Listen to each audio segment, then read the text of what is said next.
జగన్మోహన్ రెడ్డి గారు విజయవాడ పర్యటనలో దేవికారెడ్డి అనేటువంటి 8వ తరగతి చదువుతున్న ఒక చిన్నారి వచ్చి జగనన్న మీద ఉన్నటువంటి అభిమానానికి ఒక ఫోటో అడిగి మరి జగనన్న కూడా దగ్గర తీసుకుని ఫోటో దిగడం జరిగింది.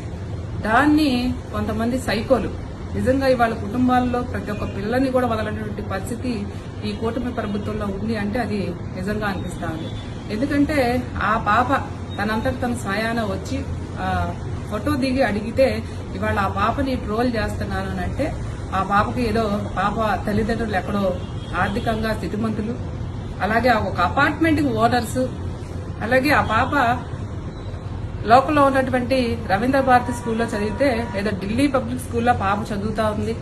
అలాగే తండ్రి ఆర్థికంగా స్థితిమంతుడు, అలాగే తండ్రి ఎక్కడో చిన్న షాప్ లో పనిచేస్తా ఉన్నాడు. అలాగే తల్లి కూడా ఒక కాలేజీలో వర్క్ చేసుకుంటా ఉంది. ఎందుకు ఇంత ట్రోల్ చేయాల్సిన అవసరం ఏముందని అడుగుతా ఉన్నా. ఇవాళ నాయకుడు జగన్మోహన్ రెడ్డి గారు అంటే ఒక అభిమానంతో ఒక ఫోటో అడిగింది పాప.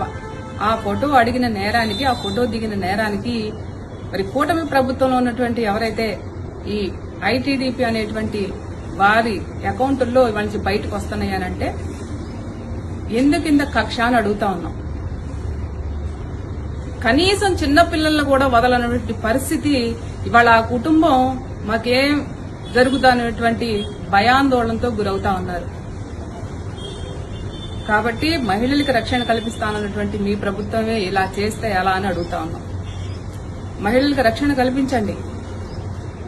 అలాగే గతంలో జగన్మోహన్ రెడ్డి గారు ఒక పథకం ఇచ్చారు.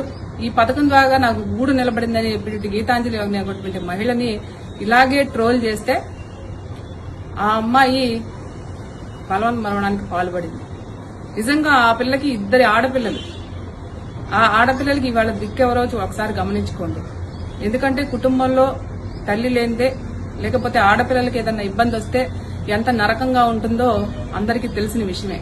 కాబట్టి ఎవరైతే ఈ సైకో పనులు చేస్తున్న సైకో గాళ్లకు నేను ఒకటే చెప్తా ఉన్నాను, మహిళలకు రక్షణగా ఉండండి, అండగా ఉండండి. అంతేగాని మహిళలను ట్రోల్ చేయడం అనేటువంటిది ఆపాలని తెలియజేసుకుంటూ, అలాగే జగన్మోహన్ రెడ్డి గారి మీద ఉన్నటువంటి అభిమానమే ఆ పాపకేం ఓటు లేదు, ఓటు వేయదు, ఎందుకు ఇంత కక్ష కడతా ఉన్నారని అడుగుతా ఉన్నాం.